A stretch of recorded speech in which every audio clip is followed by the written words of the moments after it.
kind of just learnt the ups and downs, and yeah, kind of that was it. That was about 13 years ago. And at what point did you buy your own rig? And was there a process of practicing to get good, do you think? Well, so before I even did that, there's an operator. He's also part of the ACO. He's in South Africa as well. Dale Rodkin. He was. I tried his rig on for the very first time. I was horrible, and I kind of once I'd sort of I never thought I'd be able to do it, because it was just, you know, you're so far away from you know, any kind, or even making the kind of money to sort of purchase a rig. I just never thought I'd ever get the opportunity. And when it happened, I made a deal with this Italian guy that I'd keep his rig, or one of his rigs, and I'd work it in South Africa, and I'd try and just pay it off or pay him some money, or just so that I can get my hands on it. And it kind of worked out. It worked out really well. Eventually, he sort of, you know, he practically gave it to me at the end of the day. You know, we've still got a long-standing relationship and good friends, and yeah, it's great. I still use that rig today. I mean, I've modified it quite somewhat, but yeah. Nice.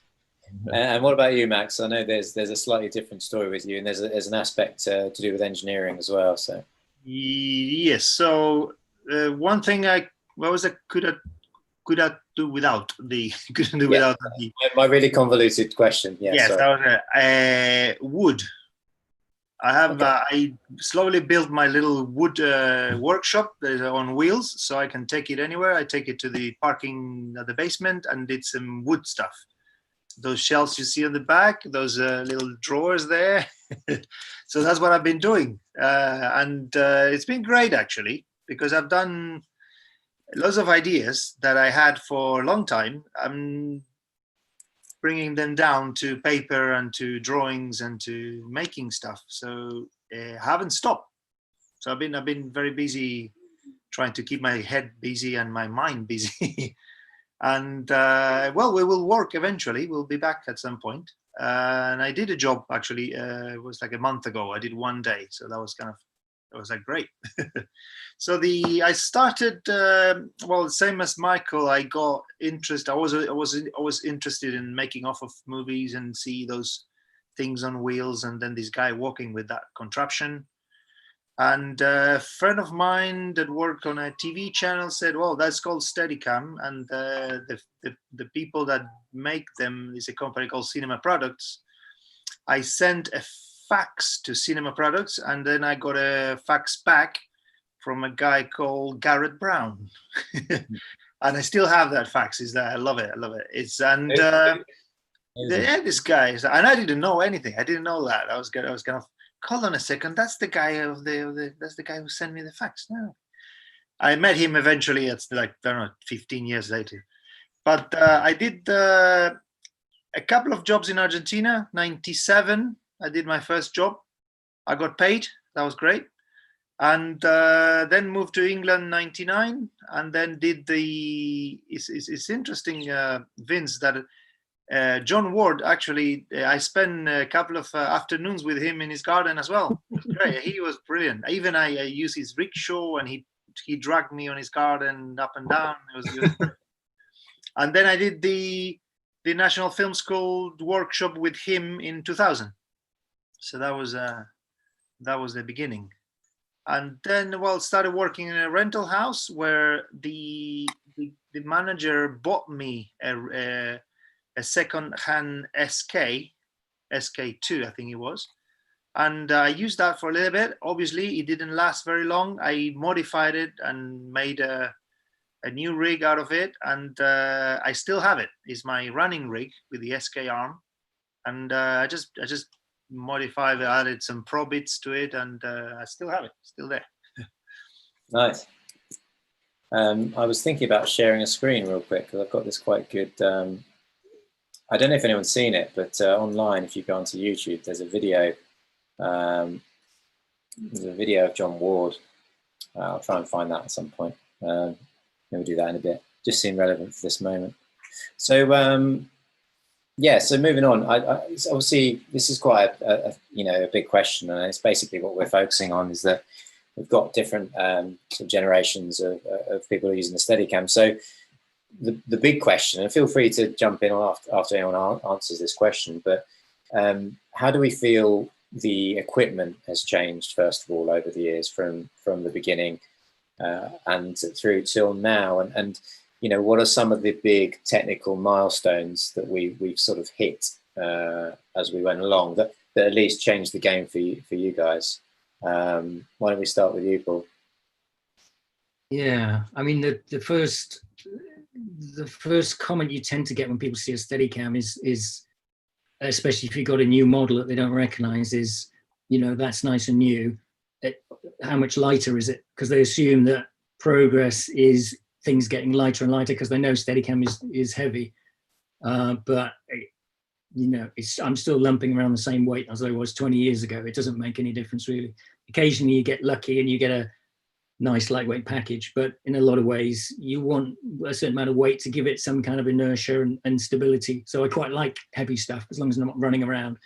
I think there's been a lot recently. Obviously there's been this conflation of the new technology, of this sort of electronic stabilization, which was a separate parallel path for quite a long time. But sort of now you've had, well, it sort of started from pure Steadicam, and then the Alien Revolution, the AR rig, had its sort of roll cage in. So that was sort of the start of it. And then you've got the Wave came in, which is basically bolted between the normal Steadicam and the camera, and it gives you the horizon stabilization. And now obviously the Tiffin have got the Volt, which is an amazing little thing that goes around the gimbal and helps really clever stabilization. So that's really, if you talk about milestones, there's been lots of changes, but in terms of milestones, I'd say that sort of the electronic world coming into our world and helping us a lot, I think, because it's just another tool. You can switch things in and out. You can rig them on or rig them off. You've got all that flexibility, which can only be a good thing. There's lots of things over time obviously have changed. Green screens, you don't see those as much. Everything used to be a green screen, so you could have a nice bright picture. You didn't worry about it. A lot of the time now there's color monitors on. I keep my green screens because they're so good, and in fact I've got 3 now. I was going to say some operators still use green screens, I believe. Yeah. I mean, and every once in a while, if there's a picture of something somewhere of me in the rig and I've got a green screen, people start to ask me why I'm using such archaic technology. And it's courses. I use the trans video as well, which is excellent, really good, robust, and I love it. But in certain situations, I just put and in fact, there was one situation last year, and they built a train carriage. We have to run up and down, and I literally couldn't get up and down at speed with the trans video on, only because it was just slightly wider than my green screen. So I had to swap out to the green screen, even though I was inside. I would have rather had the trans video color monitor on. So that's a bit of a change. We used to all have onboard recorders, video recorders mounted on our rigs, because a lot of the time we were shooting film. So, you see it sometimes in the behind the scenes. If you see the Steadicam guy, he's not locked to the monitor all the time. You're looking around, you're glancing, catching people's eyes, you're looking if you're going to step onto something. So, you just got to have that backup of knowing you can look back at the video recording, just make sure the boom didn't dip in. Because if he comes up to you and taps you, thinking, I think I was right on the edge on that bit, and you think, well, I wasn't actually looking at the monitor at that point, which is kind of strange as an operator, but it's part of the job. Sometimes that critical point, you just want to have a quick look, get your bearings and back, but you take your eye off, and just have a little tape machine, as it was, that you can wind back and look at it. So none of that is, all these recorders now are built into monitors, and so there's lots of sort of incremental stuff. But I would say that what's happening now, this sort of electronic stabilization merging in with the Steadicam, is the real milestone. Vince, would you go along with that? I know that obviously the original design, with the pendulation of the way it's actually set up, is that as a byproduct, you are going to have an unstable roll axis, aren't you? So I've seen stuff where Garrett Brown has sort of said that's never how I really originally wanted it. I always wanted it to be neutrally balanced, but it just wasn't possible. So this push towards horizon stabilization seems to be the big thing, isn't it? Yeah, that's the latest big thing, and it's a useful tool, because hopefully what it does, if you trust that it does what it does, and they seem to be in so far, is that it releases that part of your brain that you're using to try and keep the thing level all the time. And you can use that for something else more, practical for the shot, and concentrate on the shot more rather than thinking, is it level all the, for that, however 10, 20, 30% of your brain power that you're using all the time. So, I mean, I think they're good. I mean, the Volt, I think, is a great thing if you use it properly. I mean, it's a new kind of way of learning. The neutral balance thing is a new thing to learn. I mean, it's a bit weird sometimes, and you have to remember to switch it on when just before the shot. I just If you want it, switch it on. Yeah. There's been a few times when I've forgotten and suddenly thought, what's going on here? But I went, oh yes, I remember now. I should have flicked that switch, shouldn't I? When I was. I didn't make slightly different attitude towards balancing, really, as well. Sorry, Max. Is that I didn't make? Oh, sorry, it was off. I mean, just, now in theory, if you understand the instructions, you've got to try and learn to dynamically balance your sled a bit more than certainly for me. I would say I was probably never a man who, not that I'm saying I never did it, but I never went into that deep dynamic balance thing. I was always trying to get like a good static balance, and then I would put the thing on. I would mainly balance with the rig on me rather than on a stand. Me too. Yeah. I would put the rig on, do a rough, put everything on the sled, get a rough idea, then wear the thing, and then do all my fine tuning of the balance while I was wearing it. And because I feel that gives you more of what's actually going to happen in the shot rather than it just being parked on a stand by itself. Yeah. So I've had to learn a new skill, which is trying to dynamically balance the sled to make the thing work properly. That's what they say, So that's a new thing. That's certainly the biggest milestone recently. I mean, and probably for a very long time, really. I mean, what in the past, I think that the green screen thing, the TB6 coming in in terms of monitors, was the big thing. Which, and like Paul, I've got two TB6s and I still use them. I mean, it's only in the last year I've bought a small HD monitor, but I have to admit, I even make those green. I turn all the red and the blue out and I have them green because I don't like it in color. I even had a dip make up a LUT, a high contrast green LUT for me as well, that I can put into the 703 if I want as well. That's good. So I never frame in color. I always still frame in green. That's interesting, because I mean, when I only had a green screen, so I obviously had it on all the time, and I was quite late going to color, as it were, and people used to ask me, isn't it a lot easier being able to have the color there? And the answer always was, well, if I want to see it in great color, I just look up, it's there, so I can see what I'm going to frame, and then if there's something that's going to, but you should, I mean, really, you're not going to misframe by having it in green. No. Work for 20 years, nobody's ever going to say, it's wrong. Yeah. So, Michael, same question to you, really. How have you found it from when you started out to now in terms of the technology? Have you, also interested, do you guys change your systems quite frequently, or do you have a rig for a long period of time and then switch it up? Yeah, I mean, sure.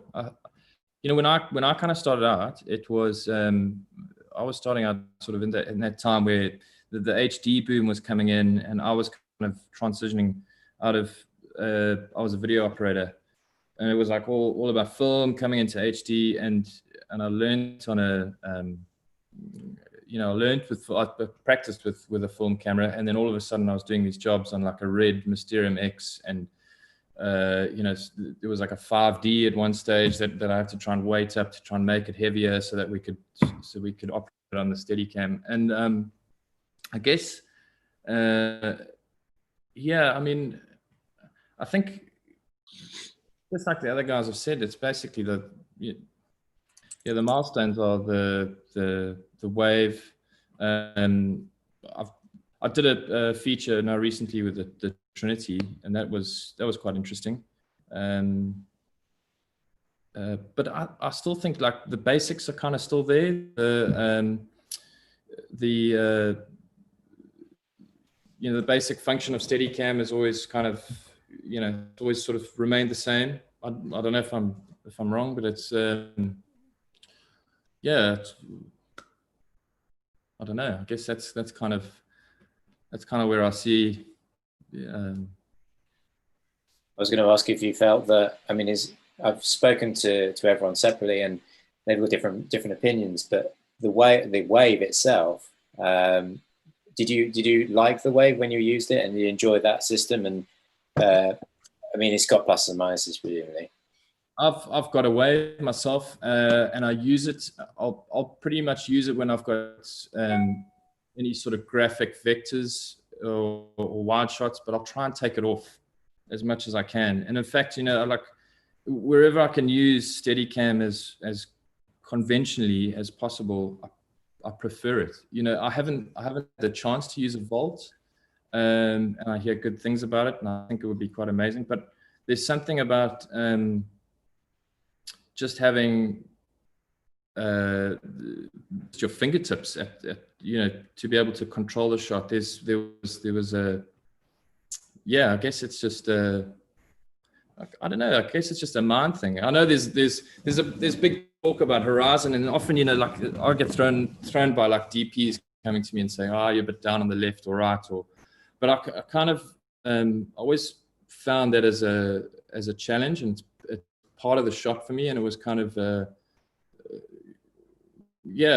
guess I don't know.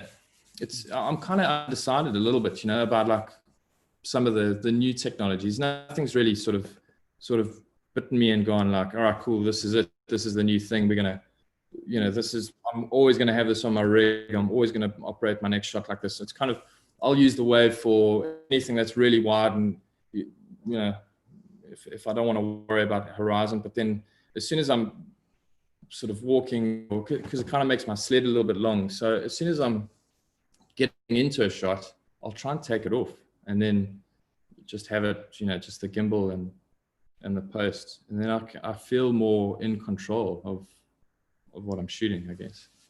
What you said there, Michael, and I'll put this to you, Max, as well, is that it's hugely personal, the way you operate Steadicam, isn't it? And it's whatever works for you, essentially. Sort of how do you like to play in terms of your setup? Well, I'm a very strange character in a way, because I kind of make my own things. I know, I kind of make my own things, and but obviously the wave, it was great, as Vince was saying. It's like just like something out of your mind, out of your head. It's like horizon is taken care of. It's like and that was great, and then never had a problem with it. It was great. It was like every job that I can put it on, it was on. And the Volt was a bit reluctant at the beginning, because it was like, I don't like big thing. I don't like that massive thing near me. But I did a job where I have a lot of time to play, a very small job, but with a very light camera. And there was two of us, and then the other operator had a Volt from optical support, a rig from optical support, and I had a day to play with it, and I was like, okay, this is it. It's like it makes everything like feel heavy. It's even an EX3 with a tiny lens camera that doesn't weigh anything. The rig feels like solid, and I just tried everything, and I push things, and I just shake it, and like I test it very hardly, let's say, and it's amazing. It's just like yeah, I'm having one of these, and it's great. It's like I mean, you have to get used to it. You have to pay attention to your operating may change. I mean, some people have different grips and stuff like that, but it's like you have to kind of step out a little bit and let it do its thing, and it will be there. But you still have to control or make sure that your pan is that you have a good stable rig for your panning and your little things. It gets more.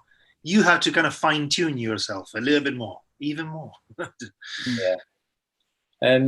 So obviously, I'm trying not to use the word veteran, Paul or Vince, but you know, you guys didn't use it with Vince. I don't mind.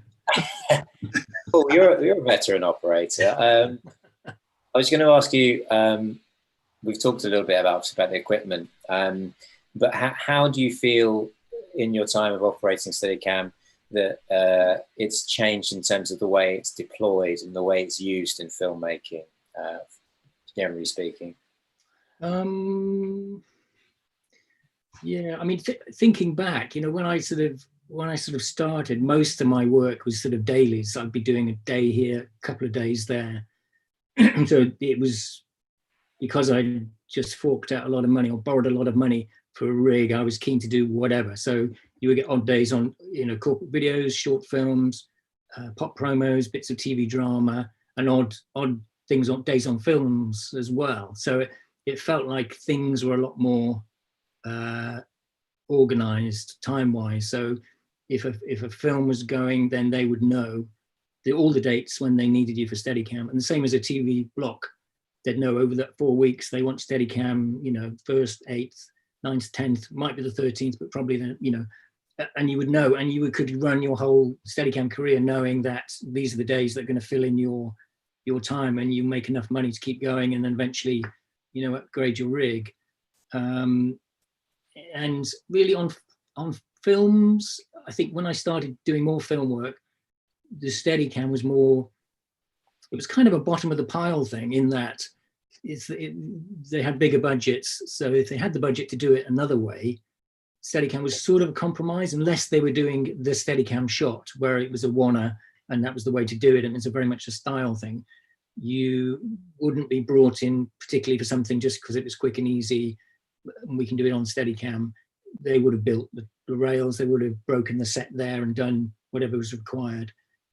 So you were only brought in for when the Steadicam was actually needed. Whereas now it feels more and more, it gets used more. And I don't know if it's because people are more, you know, the kit is sort of more user-friendly, and we got these new electronic assistance things as well. And therefore we're able to do more, you know, a better hit rate. You can do it again and again, and it's going to be more or less perfect. I don't think, yeah, I don't know. It's difficult to call. For me, in terms of employment, it seems to be much more, they want you on a longer term job as an operator and a Steadicam guy. So the idea of dailies has certainly reduced. I don't know if it's that I've moved away from it a bit, but I think that life of earning has sort of changed a bit. I think they're looking more from a production point of view of wanting somebody who does both things together. So they can have somebody, they don't want to have the flexibility of having to, you know, they want the flexibility. They don't want to pin down when the Steadicam days are. They want it there all the time. So they might as well have this B camera operator that does Steadicam, say, so they know whenever they need it, they can use it. Yeah, and it's definitely the way it's gone, certainly. Yeah, it's sort of come from America, I think. It was, we were sort of 5 or 10 years behind America. It sort of happened there and then came over here, which is a bit of a shame. I think I really enjoyed the, you know, I did, you know, when I worked on the Harry Potter stuff, that was all ever dailies. I was only there, you know, I did mainly second unit, some main unit as well. And I think main unit was the same. They were called in and out as required because they planned ahead, which is a strange concept, I know. But just while I've got you, Paul, I'm going to throw over to this question from Kate Collier. She says, Paul and I met a million years ago on Coldplay's Yellow video. How has the job changed, if anything, from that rainy day in Studland Bay? So you did the Coldplay video? Yeah, the wet, windy Coldplay video. Yeah, because Kate was the production manager. She was the production manager on it, and I joined it with Kate at Ari Crew for a few years later. I think you've kind of answered some of it anyway. So I just think I'm just going to throw that in there. Yeah, good old days. It was supposed to be one of those one-ers. It was supposed to be a 2 pages of script of exactly what was going to happen, and it was a Steadicam would follow the feet across and then up past the overturned boat, and it was all very timed to the music and up onto the dunes, and you know, it was very, very well plotted. But then the weather came, And with pop videos, you can't come back and do it another day. You've just got to shoot something. So that's what they did. I put, actually, one of the very few times I put gyros on to help with stabilization. 2 guys either side with wind boards, and just hung on for dear life. And poor Chris Martin was getting, I mean, it was a lot wetter than it looks, and the wind and the rain just lashed in, and they just did a grade on the sky all the way through. We shot at double speed for the slow man. Amazing, man. No, that was a great little video. I can remember. I want to ask you, Paul, if I may interject. I love Band of Brothers, and that was like possibly one TV show that kind of shaped, well, me doing what I do today. So, I mean, were you on that full time, or did you do dailies on that, or? I was on a lot. I just did one episode. It had been shooting quite a lot when I got the call, because I kind of knew about it, because obviously it was a huge thing in this country. And then episode 4 started. So I sort of went in on episode 4, and I was there. Felt like I was there every day, but it was only dailies contract-wise. But I was in and out and out. It was great fun, because everybody was just so, on the same page by that point. Amazing. Yeah, great, really good. Actually, I found part of the lockdown, I've been searching through the garage, and I found a big box of old 8mm video recordings. So the onboard recorder, I've actually got the 8mm black and white, like multi-takes and the rehearsals and stuff like that, like behind the scenes stuff, because I just used to leave it running, didn't really cut and play it. We need to see that. One day, yes. That's a treasure. Historical dig. Amazing, man. Also a big fan of Band of Brothers. Me and Michael were chatting about it actually today. So it's a great series. I've got it on disc. I'm going to go through it again. Yeah. Also Chris Blevin, who's behind the scenes. Of course, yeah. He features on the tape as well. Oh, does he? Okay. Yeah. Oh, yeah. All good behaviour, presumably, I imagine. So. Yeah. Okay. So, moving on from that. What were we talking about again? I've lost my train of thought. So we were talking about how it's changed over the years. Vince, did you add something in there, or do you? Yeah, I had a similar experience really. I mean, when I started, I did lots of dailies, because at the time, Steadicam was a kind of a specialist thing that people brought in to do specific things, on TV dramas. Was a big. I mean, lots of things. The classic thing on TV dramas was shooting in the middle of London on a Sunday. Because that was the only time they could go into Soho on a Sunday and shoot, walk and talks on the street was always what you do on a Sunday morning on TV dramas, things like that. And they were always dailies, and the daily things like TV dramas, pop promos, commercials, although I never did that many commercials, but all those things, they were always dailies, and you could work 3-4 days a week on a different job every day if you wanted to, traveling up and down the country, because it was still a specialist kind of thing. And it's only over the last probably, what did you say, Paul, 10, 15 years that having a Steadicam on board all the time, whether it's the B camera or even nowadays the A camera, at least one of the operators will do Steadicam on a job, and it's there permanently, because it's become treated a bit like just another tool for doing certain things. Partly, and what does happen, of course, is because it's there, is that you do end up doing things because it's quicker and easier. As we've all seen, but it's just become a bit more of a regular tool rather than a specialist tool. Definitely. So I had the same experience really. I think I fell more into doing longer jobs. Paul resisted doing longer jobs for I think longer than I did. I think you kept on the dailies thing much longer than I did, didn't you, Paul? Yeah. I still do. Still resist. And what do you find in contrast to those guys, Michael? Is it always been, long form stuff, B cam, Steadicam, A cam, Steadicam, like that? No. For me, I mean, it was. I think.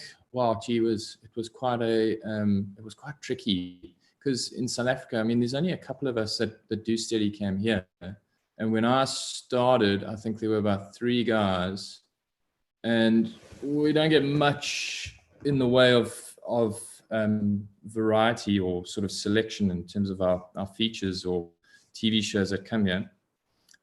So I kind of got into the broadcast scene, and I started doing a morning TV show, and that's kind of how I cut my teeth. and it was like sort of every morning at 5 a.m. I'd strap her on and it's like run up and down and shoot people doing stuff, and had this big thick coaxial cable that would like I'd tuck through the vest and try and balance that. And it was just to kind of pay for the rig, Well, there you go. Yeah, that's my broadcast days over there. And then I would work in the mornings on TV, and then I'd try and do commercials.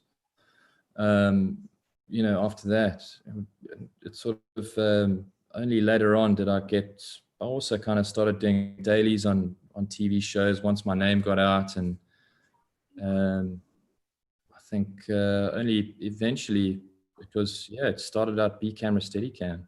And I mean I did a show last year with Andre Austin in Scotland called Outlander, and there was A and B Steadicam, kind of thing. So it's kind of it's going that way. So I suppose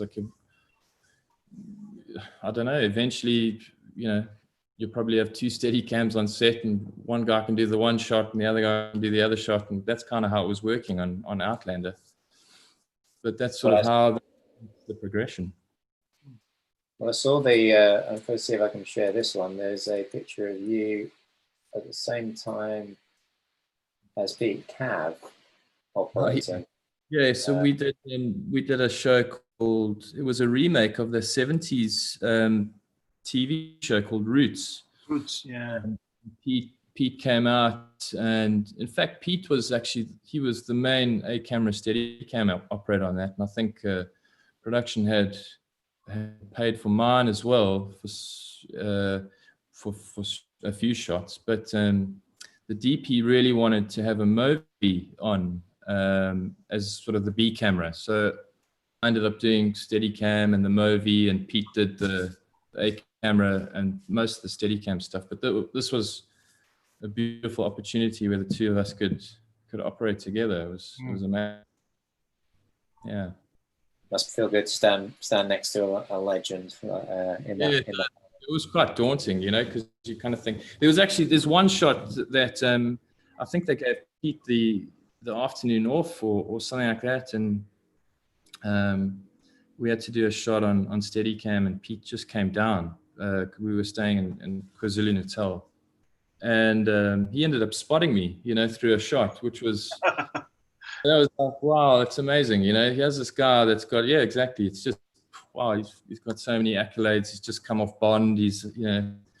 And he was spotting me through a shot. That was quite cool, Getting his hands dirty, getting stuck in. Max, anything else to add in terms of that, how it changes and how you found that? I don't know really, because my experience has been always like done anything that comes my way. So I've done only last couple of years started to do a bit more drama, and trying to convince people that I can operate a camera that doesn't move, because I am very associated with Steadicam. So I'm trying to get in there in the A/B camera Steadicam. But I do all sorts of things, and that's been the way, and that's the way it is. And we will see what happens next. Yeah, absolutely. Now, let me just see if I can take another question. Just a quick one from Roger Tooley. Roger. Says, what do you think of the Volt docking bracket relative to the Jerry Hill docking bracket? Just a quick answer from anyone. Any thoughts? I don't use it. I still use my regular. Bear in mind, Robert Thwaites is watching. I don't know. No, sorry, Robin. Okay, Paul. I use the Jerry Hill still. 2-0. Okay, keep going. You don't have a Volt yet. I don't have a Volt, but I used the Jerry Hill docking bracket, so 3-0, and I don't own a Volt yet. And I like the idea that it's held by the center of gravity, but we'll see. I don't have one yet, so I don't score either way. But it's 3-0. Sorry, Robin. Sorry, just sort out my stuff. So we do have a question, which I'd like to, just to mix it up a bit, I'd like to take it live if possible. Chris Plevin's reading my messages. Just throwing that out there.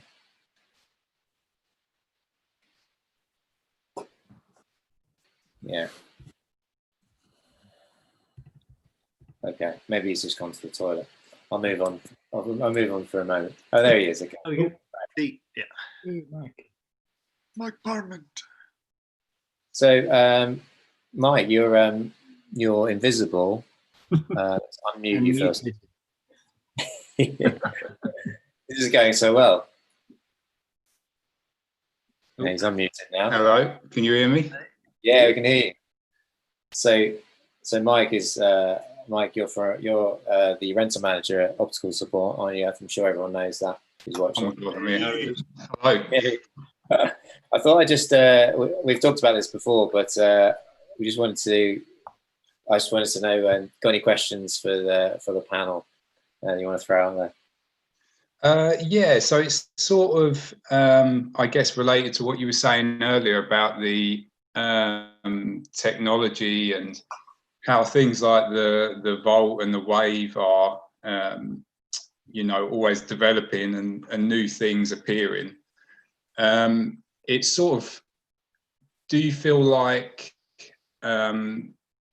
there's higher expectations of what you can do with a Steadicam?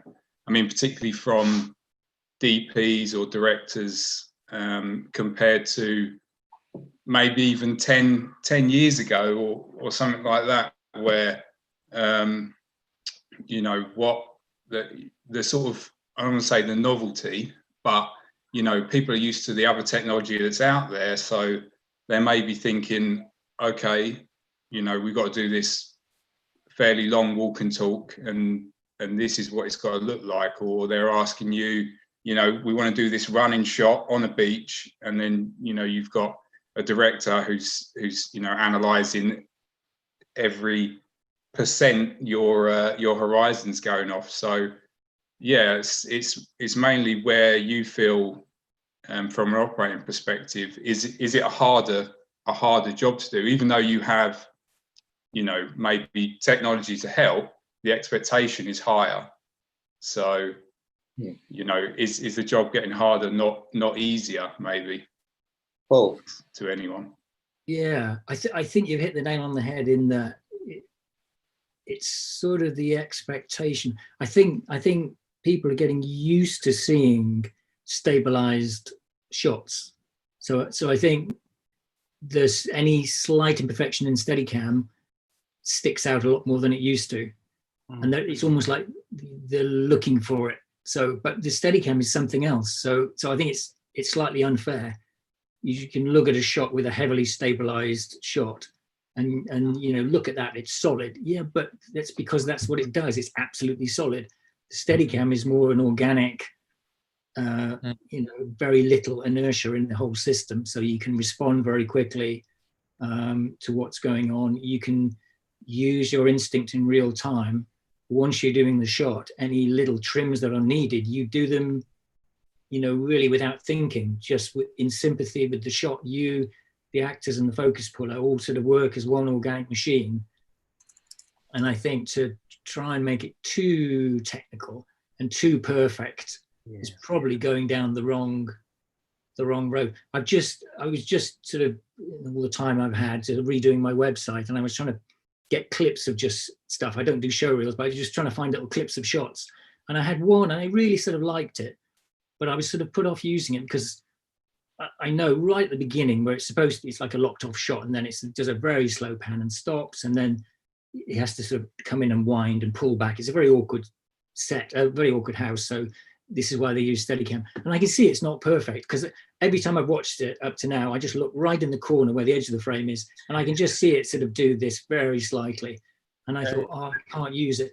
But then I actually sat down one day and I came back to doing it, and I thought, oh, I'll just load those things. And I looked at it and I concentrated on what you're supposed to be looking at, which is the actors, not in the middle of the frame, but either side of the frame, and they move across. And unless you're actually looking right in the corner, So how anal do you need to be, I thought, to try to say this isn't perfect? If the shot's working, you're listening to what they're saying and the plot points and looking at the fortune they've spent on the lighting, the set, the costumes. It is a perfect shot. So, however, it's not from what you were saying about, you know, stabilization and everything. You could say, wait a minute, that moves very slightly. Why you know, I think that's my answer to that. How perfect does it need to be for the shot to work? Hello, Max. So Paul, just a quick one on that. So do you think we are a bit more horrible than the normal people, than we as operators? We look into things that probably no one else see. Yeah, I think so, which is probably not a bad thing. You know, you should be a harsh, because if you're the harsh one, then everything that gets sort of through you is fine and everybody's happy with it. But I think if you get too caught up, because there was a phase where certain rigs actually sent the bubble level display on the bottom of the screen, could send it out with the picture to Video Village. Can you imagine? And when that happened, they weren't looking at the actors of the shot. That's off level, that because they saw with the inertia that the bubble was moving around. It's that kind of point I'm trying to make. It's not about the bubble. If the shot's good and it works, then it's a good shot that works, not one that's half a degree off when you don't even know about it. Yeah, I think the on the perfection that you mentioned, one of the things I like the most is they go the other way. It's like when one of my favorite operators, or one of the few movies, my favorite movies is Jimmy Muro, and then a lot of the time is like the shot doesn't need to be perfect, and it actually is very shaky, and it's like but it's part of what's needed for the shot. I mean, heat is just I mean, it is not, you don't realize what is Steadicam, what is not, because it's like there's a kind of lots of layers of how perfect it is, and then they go running really fast, and it's a bit of tension, but that's part of the people shooting at each other. I don't know. It's that's what I'm trying to kind of convince people that doesn't have to be. Or if it is not required, I don't know. If it is required, obviously you try to do your the best you can. But then if you can add a little bit of, I don't know, humanness to it. Yeah, absolutely. It either works as a shot. It either works or it doesn't. I was thinking about another shot, which was just a simple walkie-talkie in the woods, come down off the trees, and the two characters are walking, and it slowly closes up. And it was a windy day, and the camera is kind of, you know, but it doesn't matter. It's because it's quite nice. They're walking through the woods on a slightly windy day. There's none of that, but it's a little bit more live, and it just feels a lot better. If it had been completely locked and perfectly stable, it wouldn't have worked as well. Vince, anything to add to? I think the job is kind of the same still as far as Steadicam's concerned, but obviously now we've got things like Trinity and AR, which can do different things to what we can do. I mean, essentially it's the same, but obviously there's the high-low thing, and I think that is where it's changed. The expectation has changed because they're at the stage that Steadicam was whatever years ago, where they are seeing as a bit more of a specialist thing they brought in, because if you want to do that, and you know, if you want to go high to low and do the Steady combined shot, those guys are going to have a slightly higher expectation to achieve that, really. I mean, in terms of just Steadicam, whether it's a Pro or a Tiffin or whatever rig it is, you know, that element of it, I think is still fairly constant of what we do, other than there's a lot more people around doing it. So you get compared to a lot more people. There we go. Well, Maya, that's a great question. Thanks for that. And we're gonna put you back in the audience. Cheers, Mike. Thanks. Take care. Or he's gonna just stay there.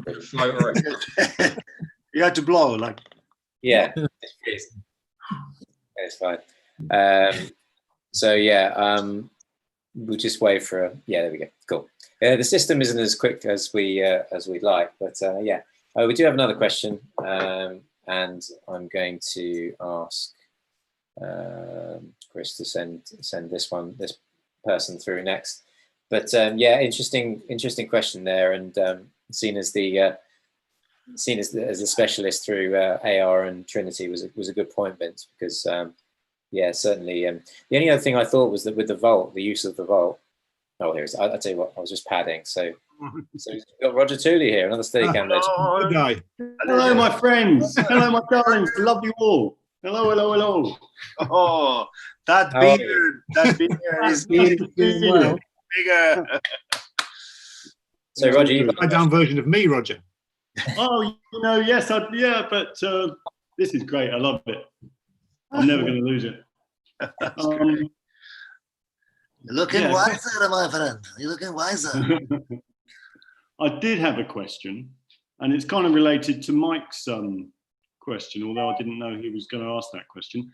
I wondered if you've ever been presented with, and it may have only happened on dailies because you would have been able to iron it out otherwise, but have you ever been presented with a shot that you were not certain you could execute?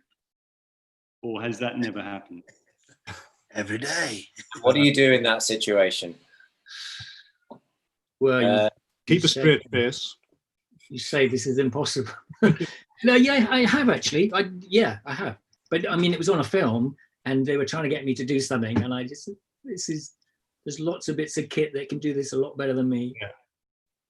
So is it just a case of talking in the nicest possible way, talking your way out of it, which is more difficult if you're not there all the time? It's more difficult if you're not there all the time. Yeah, if you're just turning up and they want, particularly want you to do something. Yeah. I mean, I was basically just doing a 4 or 5 foot slider shot in low mode with very close foreground, which, and I was really tired, and it's never been as good as a slide. Shame Pete Rob's gone, because he's got a really good story about something similar to this, I think. About a dog. The advantage of the thing that people are there, you're there all the time now when you're doing A or you're doing B, and you can say, but this isn't really on this. This is much better done this way, surely. Yeah, no, I mean, I know we all get times when there's no time, and they say, yeah, well, it probably is, but we haven't got the time, so you're doing it. Yeah. You've no way out, and you just do what you can. You do like you always do. But in dailies, it used to happen, didn't it? On dailies where you turn up and you'd think, right, they're going to do this, and you'd go, oh God, I wish I'd known about this. Which in a way is quite a good, because obviously I used to do a lot of dailies as well, and I think being presented with situations that are testing rather than being able to talk your way out of it, is a good thing in some ways, because it means that you have to become proficient. You have to find a solution, don't you, that works for everybody, really. Or you just hang it up and do something else. So I think you probably in those dailies, in the time of dailies, if you like, there were more, the training, if you like, the on-the-job training was more intense. Because I used to do 5 jobs a week, and it's very intense, and so I think you could become proficient reasonably quickly. And actually, I had another question, which was, because we're not all veterans, but do you know what? We've got more than 100 years of Steadicam on this screen now. It's incredible. But I wondered for people that hadn't been doing it for so long, how long you think it takes to become good at Steadicam? I was going to ask Michael now. I think bring Michael into it. I don't know. I'm kind of always critical, and I remember speaking to Chris Harolf about this, and I sent him my showreel when I was first starting out, and I did like a student film on I balanced up an SR2, and I chased this girl through a forest, and it looked pretty cool, and I thought it was amazing. And if I look at it now, I'm like, wow, it's terrible. So I think you're always going to be a critic of your own work, and I don't know. Look, I think I would say, if you can hold a still frame and you can rig a camera and let the Steadicam sort of hang next to you, and you can be in control of it, that's pretty much when you could probably do shots. and then it's just a basis of working on it from there. Yeah, I don't know. I mean, I still look at my work and I go like, wow, that's so pony. There's so much stuff that, I could do better. But I guess that's just progression, and that's sort of how you. Is it not the curse, being your own worst critic? Because on the one hand, it's the way of improving, because you're never going to sit there and go, I'm happy with everything. You just won't improve. Yeah, absolutely. Sorry, I was going to say that I think it's really a good idea to look at some of your work and think it looks great, because a lot of it does. Even simple, small moves. It doesn't have to be a 7-minute shot. There's some you can do a simple 25-second shot, and then when it sings and dances, there's a lot of stuff that we do that is good. And I think we can forget about it. I think we just kind of we just accept it. Yeah, it's another shot. But it's I think we do good stuff as well. Yeah, I think absolutely. I think it's there's that mode. There's times on man, I don't know if you can play it. There's a oneer I did for a show, and we sort of got there. We did a blocking of a scene, and the DP and the director were like, "Wow, this all works in one. You could do it on Steadicam," And I had nothing. I had no gyros. I had no wave. I had absolutely nothing up there with me. We were shooting in the bush, and we sort of trundled through. It was these two characters walking into a village in Africa, and they kind of see that it's been burnt and torched because Ebola's sort of reached there. And we did the shot, and there was a couple of moves that we did, and it worked really well. And I could look back at that now, and I can go like, I kind of didn't have the headroom, maybe wasn't so right. But at the time when we were doing it, I was, we were high-fiving each other afterwards. It was brilliant, and that's kind of what you live for. You live for that, especially on Steadicam. And it takes your AC's running around with you, and he's trying to look at how far you are, and he's trying to dodge the boom swinger, kind of thing. And we're all doing a dance together. And I think it's like, there are these moments that are cool that you can kind of look back on and go like, oh, wow, right, this is what I do. This is why I do it. It's interesting that that you are critical of that shot, and with Ed, we've seen that shot at the BSC show, and we see it as like really nice. It's great. It's a great shot. Yeah. It's funny, it's like you see it that way, but we the rest of the humans. I thought it was fantastic. So congrats on that. Really nice played. So Roger, do you think, Roger, there was a light bulb moment for you when you thought, oh, I'm getting the hang of this? Yeah, and it was, and I've always thought it takes about 2 years, or it took me 2 years. It took me 2 years not to worry about what I saw on the call sheet. They'd fax you a call sheet or something, and if I saw that, I didn't really know what I was going to do. I didn't know which scene, didn't always say which scene, and they'd fax you a call sheet, and if I saw the word stairs anywhere on the call sheet, it would frighten me. And it took me 2 years before I stopped being frightened, I think. And then once you're not frightened, you can just relax into it. And it's, I think my light bulb moment for kind of controlling the rig was, I did like I said, a year or two of stuff. And then one day I had this thing where I used to be in the backyard of my house and I used to play with a camera and do whatever. And then one day I had it on and I kind of walked around the post. I had the post in the middle and I walked around it, kind of like, I couldn't go full 360 around it, but I could go kind of 180-ish, a bit more without banging anything. And then back again, I thought, and the rig didn't go in the middle. I thought, oh, I'm getting the hang of what this is meant to do then, And that was a kind of a light bulb moment for me, I think, really. And I thought, oh, well, maybe I could carry on doing this for a bit longer, if the phone keeps ringing. Well, Roger, thanks so much for jumping in and joining us. Thank you. Pleasure. Along with this panel as well. Thanks, guys. Right, we're gonna put you back, and again we'll just wave for 30 seconds. Puff of smoke.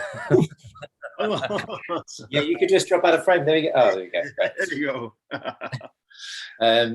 It's quite fun, this, actually. We should maybe do this more often. Who have we got next, Chris? Send the next one in. Send the next one in. We'll deal with The it. next victim. Yeah. Right. We got Ray Andrew here. Now, I've never met Ray. Wow. Do you guys know Ray? Yeah. Do I? Come on, Ray. Probably I do. Come through, Ray. Come through. I can probably unmute him. Hmm? Yeah, he's connecting. Okay, We can hear you. you can. Oh, right, I can hear you. Very good. Hi, Ray. We can't see you. We can hear you. Start my video. Here we go. There we go. Go and 3. Hey! Hey, Ray. Hi, guys. Man. I don't have any questions. I just purely wanted to say how much I'm loving all this this chat for the for an hour or so, or how long it's going on. Everything's well. I'm still behind the camera, but and behind the wigs, as Vince knows. But anyway, just to say how lovely it is, and glad to see you all sort of standing by and doing your bits and pieces. I haven't done Steadicam now for maybe about 15 years, but it was fun when it first started. No questions, just lovely to see you and speak to you all. Thanks. Should I stick should I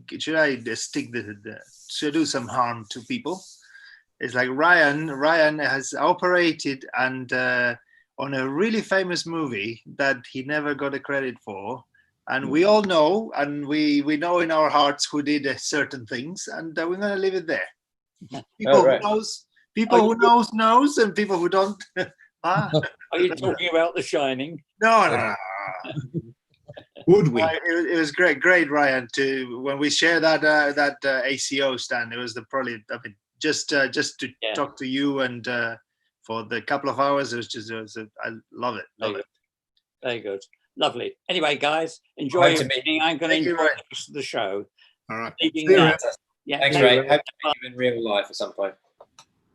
I mean, little thing on this is that this is for me is like when I tell people everywhere, it's like, well, it's England and it's London, and it's like, yeah, I'm good friends and I had a lot to do with Rob and Pete Cavasuti and with you guys, and we know each other, and it's like, and I said like, that guy did that, and like that guy did the other thing. I just like this is the great. I mean, and even the ACO as well. It's just like, you don't know. I was like, it's great to have this amazing people and amazing knowledge and experience, man. Yeah, 100%. And this is, what we were speaking about earlier. And Michael, you mentioned that the Band of Brothers influenced you. It certainly influenced me. To me, it was like it's like a blueprint. When I watched it at university, and I figured that was what I wanted to get to. That kind of level. So yeah, absolutely. It's great to have this network of people in the ACO. Yeah. Where are we? I mean, I feel like we've gone off tangent, but that's fine. That's what it's all about.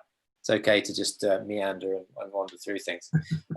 I had a question from Kat Spencer. She has been in touch previously to the webinar. Hi, Kat. I think she's watching. No, she might not. But anyway, she asks the question. Hi, I wondered if the panel could discuss their tips for strengthening the muscles for walking backwards. Do they do particular exercises or gym machines? And what is the exercise for maintaining cardio strength during lockdown? Has anyone done any of that?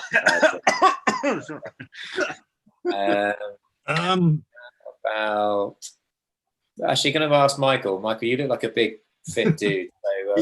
So, ask Michael. Yeah. I've actually, I've been. You know what? I've been trying to do.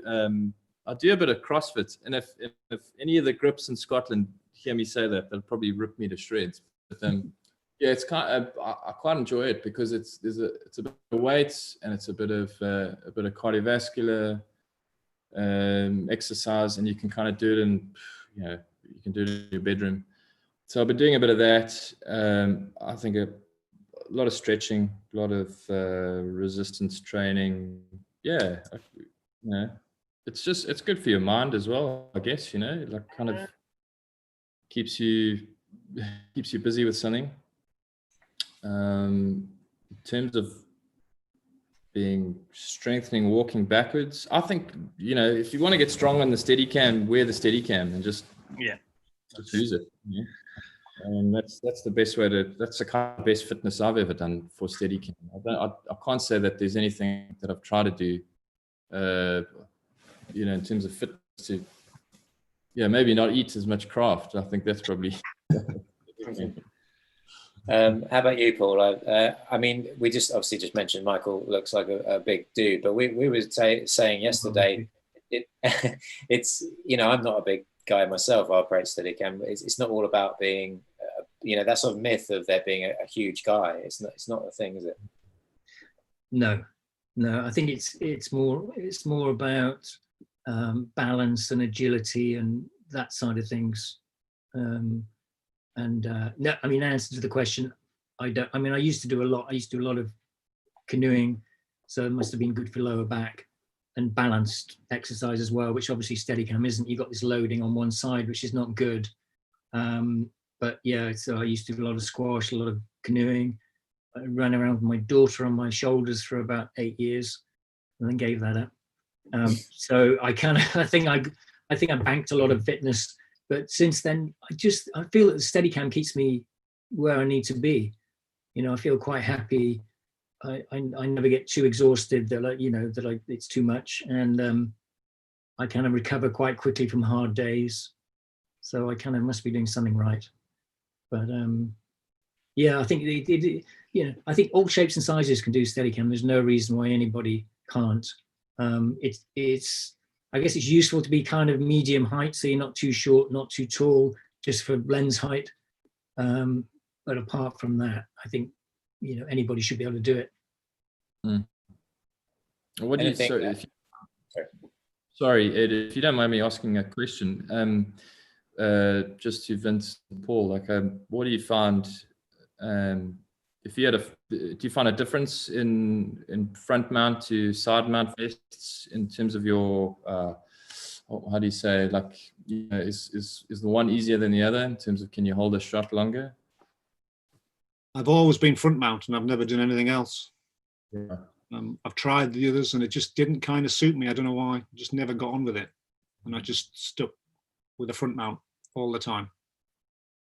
Yeah, me too. I tried when Daniel came across from Canada years ago now with the back mounted vest. I went across to Panavision and tried it out. And the thing that threw me was that I couldn't get through doorways the same as I used to because of this extra, because I'm quite slim, so I can kind of squeeze through most spaces or tuck into corners quite easily. And I found this was a real problem, having the arm coming around the side to mount the socket block. So I've been very happy with the front mounted vest. Even when I did the 3D film, which was obviously carrying a huge amount of weight, I went on, they were just finishing off the last few weeks of Hugo, and I was going to use the rig, the Cameron Pace rig, or it was Pace rig at that point, which Larry McConkey was using. So I went on set just to have a chat with him and have a look at the rig. And the thing he said was, you need to have a back mounted vest. You will not be able to do this with a front mounted vest. And but I tried it and with my vest, and I felt comfortable. It was fine. And I did the whole film, you know, normal without a back mounted vest. Yeah, it's amazing because it's just a personal sort of preference, I guess. No rules, just whatever. If it feels okay, then you know, you get away with it. I did bolt everything down because on the vest I was using, you can clip the shoulder clips in. So I drilled through those and just bolted. I just bolted everything down that could be bolted, so nothing could kind of work its way loose. But that was the only things I knew was going to have extra loading. It's still the vest I've got now, actually. I did buy a new one at one point because I upgraded my sled and had a vest and arm with it. So I had an extra vest, and I thought I was going to transition to that vest. And I did for a week or so. Then I put the old one back on. And that was about 10 years ago, 12 years ago. And I've still got the same one. It's just the vest my pro vest that I'm now, I bought in 2001. Yeah, exactly. There you go. I just haven't changed. It's part of you. It becomes once it settles in, it's just like, Okay, so let's see where we're at. Just on the exercise thing, Ed, I mean, like everybody says, you know, you wear it and then your muscles learn what they've got to do and what they've got to do, what they've not got to do. So you get the muscle memory from that, which is what I learned and probably Paul learned in all those years of doing dailies on things. You just kind of, your core muscles and whatever works. But I mean, I've never been a regular gym goer, but I would say the one thing I did used to do if I ever go to the gym, which has not been that regular recently, is cross trainer, go reverse on the cross trainer. It's probably the nearest thing I've ever come to in terms of, you know, walking backwards. Just on the chat, Ray Andrew saying a good muscle strengthening for walking backwards is to do 127 takes for Kubrick backwards up the stairs. The muscles won't know it. I don't know how he knows that. But I feel your pain, Ray. So Dale Rodkin is also watching. Hi Dale. He says yoga is great for Steadicam. Yoga is good for everything. So anyone who's interested in yoga, definitely take that up. Good strengthening. I mean, you learn on when you first, if you do a course and you go on the course, the first day or so when you put the rig on, you soon learn which muscles are not good enough, because the lower back muscles on one side, depending which side you're wearing the rig, normally you've got about 10 minutes, and then people are going, God, is it supposed to hurt this much? So that, you know, you're trying to get them all the time, a little bit, 10 minutes, take it off, give somebody else a go, give yourself time to recover, because those are the muscles that normally you don't use that hard or in that way. And those are the ones that doing all the dailies, the ones that are building up. And just briefly, I know Max and Paul, you both tutored in Steadicam, done courses. How important do you think is that for people starting out to get a course in the bank? No, ask Max. Yeah, I was waiting for you. I mean, the guild courses, like 5-day courses, and then there's you Paul do 5-day courses as well. Yeah, I'll do any course. Any course. Yeah, but 5 days is that's 5 great. days. I think it's good. It's great because you go through a lot. I've done it with different operators, with Peter Robertson, with Fabrizio, and with Pete Cav as well. And it's like 5 days. It's just like you go through so much. And after that, as we said to the guys there, is like, well, now you know what this thing does. So now it's up to you to carry on practicing and just carry on from there. And it's great to see the people that are very keen, and then you say, oh, this guy's gonna be good, or there's some natural talents. They're like sometimes some kid shows up and is like, yep, he's good. And it's great to see how, like, from day one, they're a bit like, oh, what is this thing? And then after the first day, they say, yeah, I can handle this. And it's great. It's a great feeling for me, like, just to see, like, well, that someone learned something and that didn't know this morning. It's a great feeling. Yeah, love teaching. Yeah, it's I think everybody enjoys it, and I think you get a lot out of it, because not only do you have time in the rig, and you're surrounded by lots of passionate people who are there to give you everything they've got. It's like, whatever you want to know, we'll help you.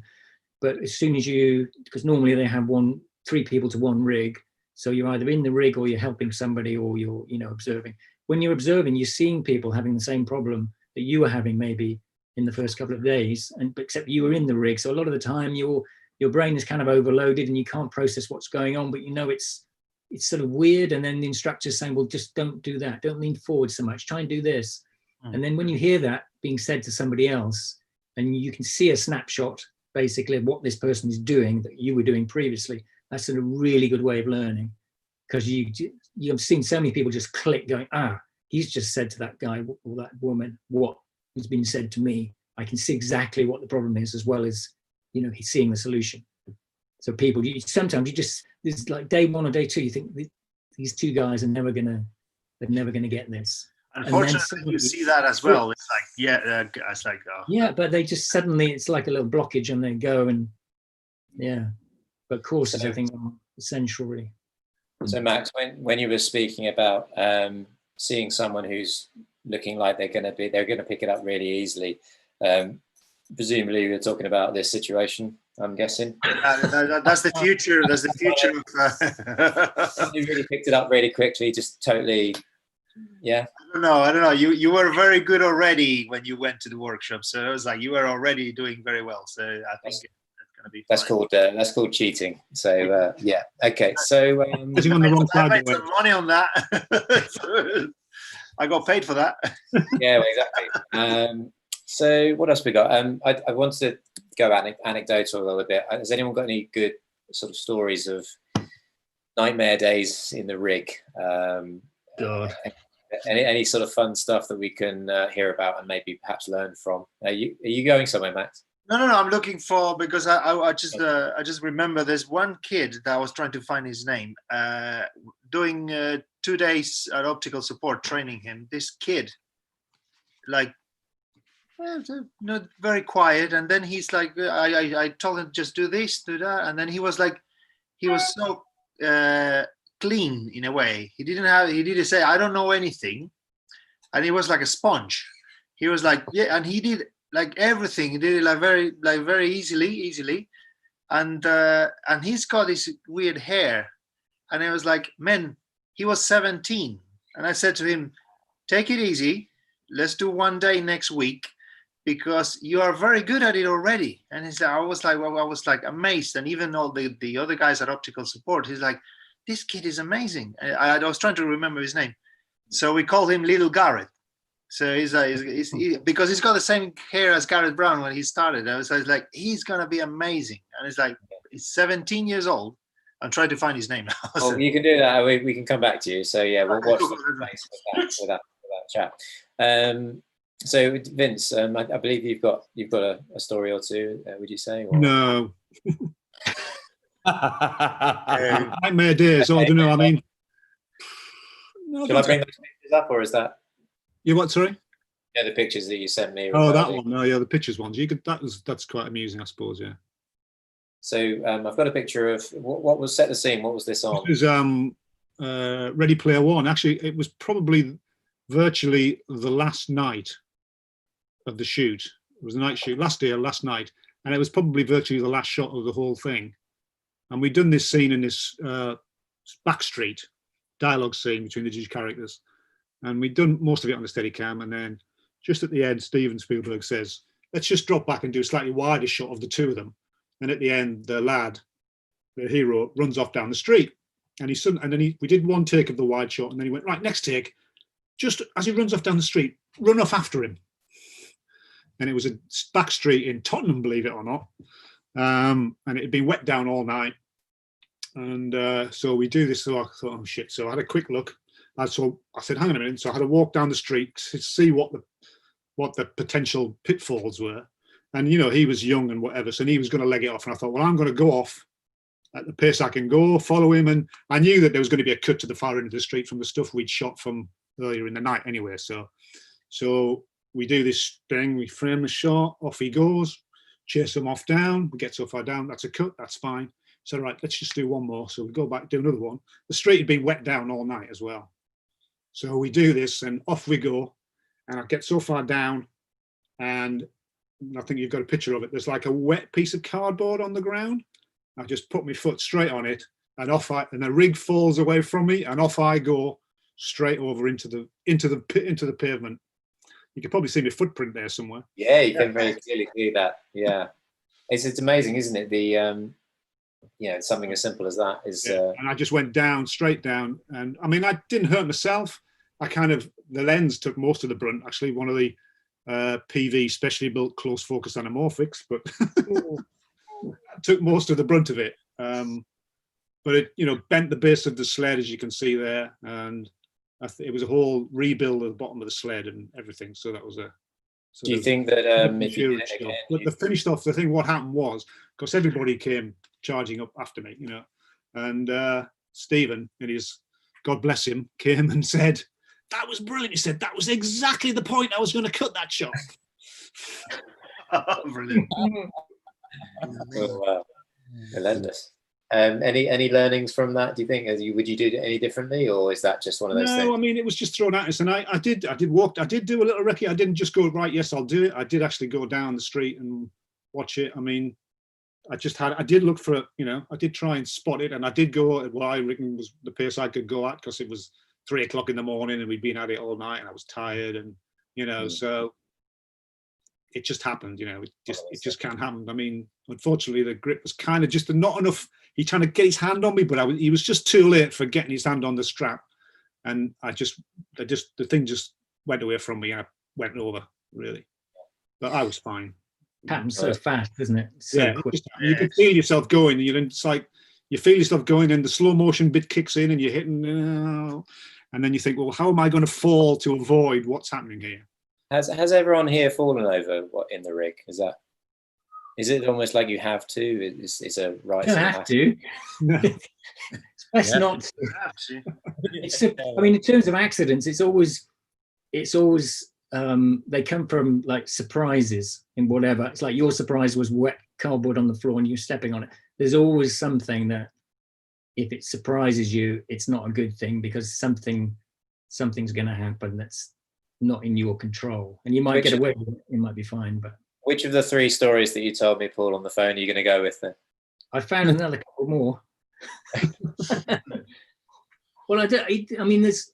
Yeah, I mean, I've had maybe 1, 2, 3, 4. I reckon 5 times I've gone over, and I've learned something every time. I think the first time I went over was on a short film, and we were trying to do a shot in an American supermarket on an American Air Force base here, but it was American supermarket that we bought overnight, and the shot was going to go quickly, rush towards this guy's back, who's just walking slowly away from us. And then when it goes to black, they were going to cut, and one was going to do the shot in front of him, blacked out on his stomach, and pull out quickly. So it's like a snap. You sort of go through him, but do a 180 at the same time on the cut. And just at the point, I mean, we rehearsed it was safe, but just at the point where I was taking my last step and letting the rig go right up to him, but breaking it, my last step just trod on a tiny little stone type thing, and it was like glass, so my foot just went straight away. The mat box punched him hard in the kidneys. I went over, he went over, but he was very good about it. But it's just that one little thing, so you could hardly see this, but it was just at the point where my heel would have just dug in on this floor, but it was a polished marble supermarket floor, so it's not something you could really think was going to happen. Something from, I don't know if you saw that in the chat there, Paul. Get Paul to tell you about John Matheson making the director put on the Steadicam 3D rig on 47 Ronin. Who said that? Can't say. Oh, okay. Yeah, that was funny. Well, we did a lot of prep for 47 Ronin. I was flown out to LA, which was terrific, business class, to do the thing with Pace and work out the rig and everything. Complete waste of time, but it was great. And the idea was to have a rig a bit more sensible, a bit more like Vince's rig on his film, but we ended up with 2 Alexas, and we had been prepping for quite a while, and John Matheson came in to kind of see us in the studio where we were prepping, and he sort of shook his hand, and I could see him break my eyeline and look over my shoulder to where the rig was hanging up.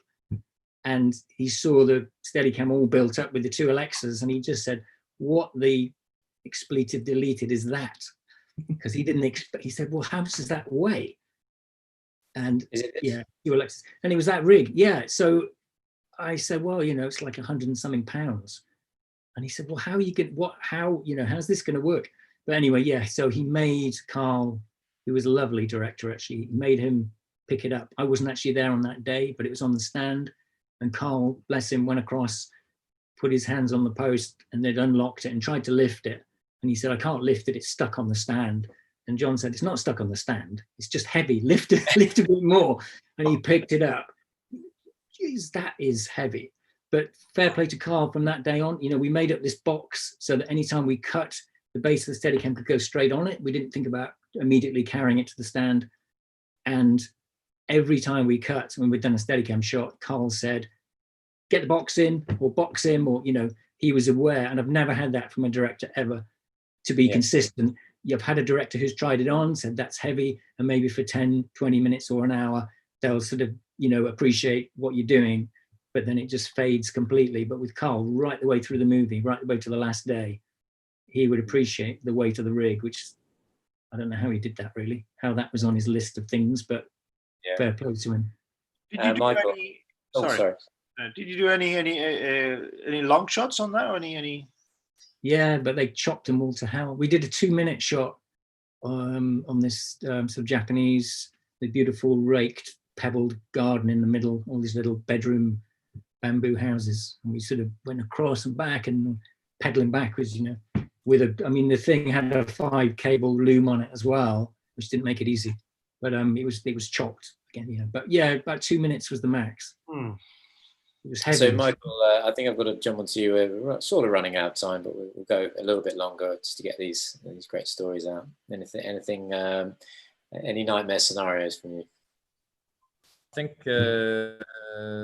I used to have like a 3A arm, but it was like gee whiz, man, it was just there was like a ribbon that would attach the one spring at the bottom into the middle spring, and you know, and I was doing a shot in the back of a tracking vehicle, and it just went whang, you know, and it's a whole. You basically get the whole weight of the rig while you on a Garfield mount. It just falls into your hand while this moving vehicle's going, and I ended up just shouting, "Stop! Stop! Stop!" You know, and then everyone stops. They kind of look at it. And the director came around and he was like, "Oh, it's a pity. I was going to put a GoPro on your monitor for the next shot." But I was like, "Oh, I don't have an arm, so it's broken." And you know, I had to, being in South Africa, it's quite daunting because we don't have optical support. So it's like, okay, well, I'll try and make a plan and see how I can fix this so I can get the next job. But yeah, man, I've gone over a few times. And fallen. I just think that, I suppose the best thing to do is just get up and just get straight back into it. You know, if you can, if you haven't damaged your rig, you know, it helps the mental bit. And don't try to save the camera, no. Well, save the camera if you can. Max, any bad days at the office? I've been very lucky. I think nothing serious. But quick one, I was with Paul Hill, I think, in Turkey doing a wedding for like 6 days, and I did going upstairs with a couple, and it was a beautiful stairs, and we finished the shot, and that was it. It was great. And then they decide, and I finished. I didn't see what was behind me, but we finished the shot there. I was done. Great. And then they decide, let's go this way, and I was right next to a step that I haven't seen. So I started walking that way, and I was like, well, there's a step here, you're not going anywhere. And I just sat on the floor. That was it. As I sat on the step. So, and I made it look like, I don't know, sorry, I tried to kind of pretend that I wasn't falling, and I just did okay, stop. I just landed sitting on my bottom on the floor. That was it. But nothing serious, thank God. So far, touch wood. That's good. Fantastic. Let's just check if we've got any other little bits and bobs. Chris Jordan wants to know how do you see the future of Steadicam with technology changing in regards to how it changed over the last few years? Maybe just a short answer from someone. Anyone got any thoughts about where it goes from here? I think maybe we've had our shift for a little while. Yeah. With the kind of technologies coming together, that would probably consolidate. So maybe the volt will get a bit smaller and lighter and more powerful or something, but I think probably won't change too much. Great. Well, that's that sorted out. Nothing too crazy. Hopefully they can make HD cameras that don't suck as much power. Okay. That'd be a good thing. That's the one thing I miss with rigs from film cameras, is that powering HD cameras is always because they're always on. They have to be always on. Yeah. Tim Battersby asked, do you think there'll be a time in the future when you'll give up Steadicam and carry on operating from a dolly and remote heads? Any you guys thinking about that? Not just yet. No. But if the phone calls keep coming, but if he could stop working, I'll maybe do a few of his jobs.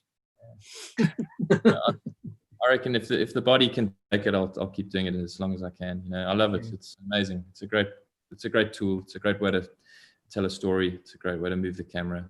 Yeah.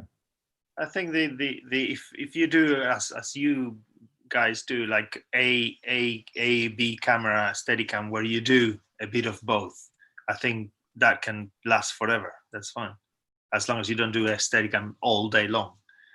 You can. I have a story about that, but we haven't probably got time for it. An all day, every day film. Yeah. Oh yes, you mentioned that. Yeah, you can just briefly tell us, Paul. Is something recent? Well, it'd be interesting. It's coming out soon. I think because of the pandemic, it's on Netflix. We're thinking end of August into September. It's called Enola Holmes, and they did use Steadicam consistently most times, most of the days. So that was the biggest challenge I've ever had. Shooting with the Steadicam used as the default tool for the job. Yeah, default is a good word. Yeah, I don't think we saw the dolly for 4 weeks. So I was attempting to do slider shots and dolly shots, and so it was quite challenging getting outside the Steadicam. What the plan from the beginning, Paul? Was that the plan from the beginning? Yeah, little did I know. I thought they were joking. Yeah, it was. I mean, I got invited on the recce's, and I thought this is great. And then, you know, it dawned on me that that's going to be me as well, and that's going to be me. And it was great. I mean, it was one of the nicest films I've ever done. What was it called again? Sorry, Paul. Enola Holmes. Sorry, Enola Holmes. It's Millie Bobby Brown starring as Sherlock Holmes's younger sister, much younger sister. Okay. So it's kind of. I'm looking forward to seeing it. Yeah. We had a film from a film. We've got a question from Peter Demetrius, who I think we've kind of covered this question. What advice would you give to someone looking to start as a Steadicam operator? Is there a recognised path to getting practice with the rig, especially with an experimental operator to advise? Of course, we've talked a little bit about the workshops, very, very important to start with, and a little bit about practice. But you know, I was going to bring up optical support as a sort of first port of call. How important is optical support in this whole conversation? Anyone? Yeah, no, it's your backup really. I mean, certainly. I mean, I used to have Tiffin and CP rigs for years, and it used to be Optex.